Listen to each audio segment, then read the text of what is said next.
हाँ तो होला बाबा। हाँ। बड़ा बढ़िया बढ़िया कहानी तू सुनावे लो। हम्म। तनी आज एगो दर्शक लोग के खूब बढ़िया कहानी सुनाओ तो जो हंसत हंसत पेट में दर्द हो जाओ। हाँ। हाँ सुनाओ।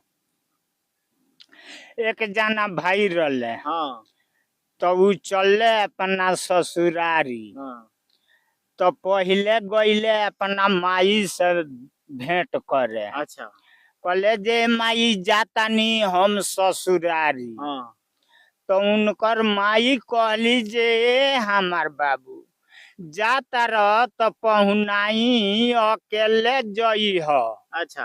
अकेले जाई जाला। हाँ 5 जना संग हतिया लोग के ना लेके जाए के ससुरारी।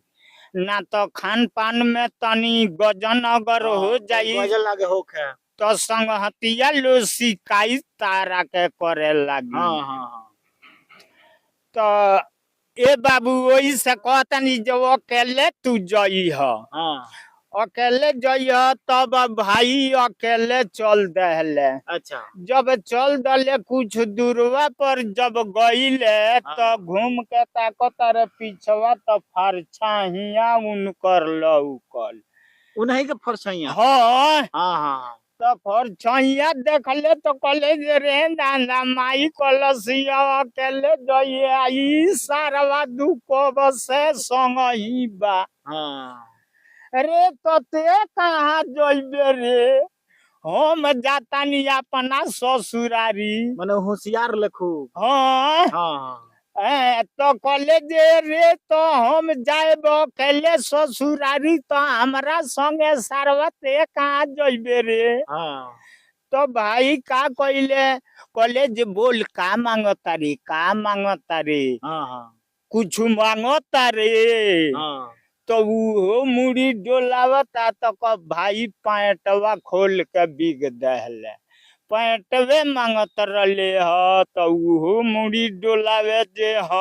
हाँ अब पैंटवो खोल के बिग दले कुछ दूर जाता रहे तो फिर घूम के देखता रहे तो अभी संग ही बा। फिर संग संग ही बात रे दादा अभी रे सारवा अब का चाही रे। हाँ अब हमार सल्टवो मांगता रे। हाँ तो भाई सल्टवो खोल के फेंक दले। फरसैया के। हाँ हाँ खोल के फेंक दले कहले जे अब चलियो घरे हमारा के जाए दे अकेले। हाँ भाई जब चलले कुछ दूर गईले तो फिर पीछे मुड़ के निहरले तब देखता रे जो अभी संग ही बा।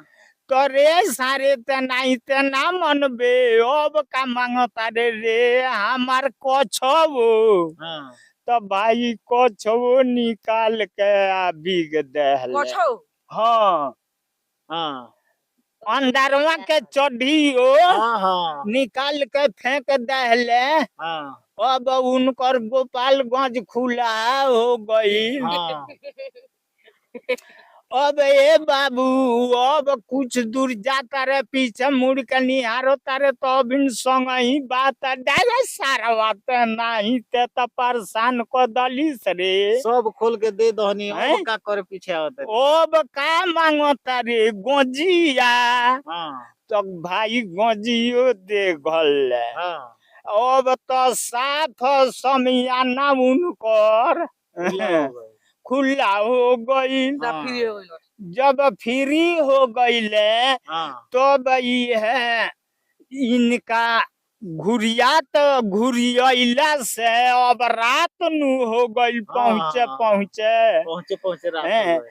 तब देखो तारे दे रे दादा दुआर पर हे दे लोग बोलत बतियावता तो हम दूरा पर के ना जाई। तो भाई कोनाटा कोन चार फार के आ ढुक गईले घर में एगो छोट डराम रहे। पहले लोग बड़ा डेहरी रखत रहे। हाँ जबरा माटी के बनावले रहे लोग। हाँ हाँ हैं ओकर पेनियो पातर रही आ मुंहो पातर रही आ बीचवा में गोभिना बनाइलु। हाँ हाँ बीचवा में खूब गढ़ा। हाँ हाँ अब ये बाबू वही में ई जाके आए हैं ना झांको तारे जबारवा में हाँ जब झांको तारे तौले को उनकर पूरा देहिए वही में उझिक गई हे लखा गिर गइले गिर गईले मुखरिए मुड़ी नीचे चल गइल हाँ आ एती ऊपर आ गोपालगंज ऊपर हाँ हाँ अब ये बाबू गोपालगंज जब ऊपर हो गई तो अब बुढ़िया कहली हाँ छौड़ी से हाँ बबी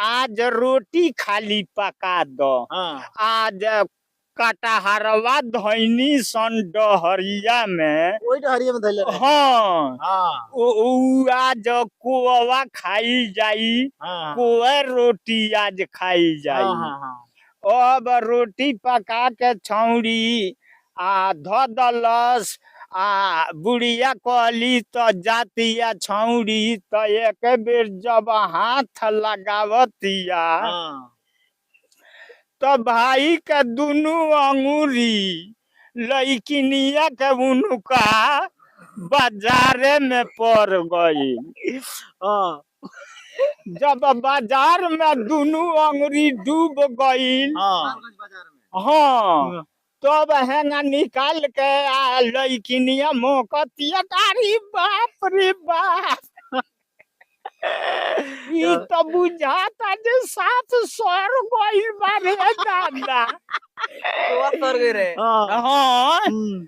अब जातिया तो कहतिया जे अरे बाप रे बाप माई रे चटनी से खा लियल जाई हाँ लेकिन ऊ कोवा खाए वाला अब नहीं साफ सर गइल बा साफ सर गइल बा हाँ साफ सर गइल बा अब देखो ये बाबू हाँ अब कहतिया बुढ़ी आज अच्छा निकाल के ले आवे को दूगो तो बचल होई हाँ निकाल निकाल हैं। हाँ अब देहरी ढाई के हाँ आज जब हेंगा हाथे धो के घींचतिया कटहर हाँ तब भाई सीधा होता रे हाँ लइकिनिया उनकर मेहरारू नु रहे हाँ तो कहलस हम्म, आदे बुजरी ते नहीं तोरा इहो ना बुझाइलो जे अंगुरिया तोर कहाँ गइल ह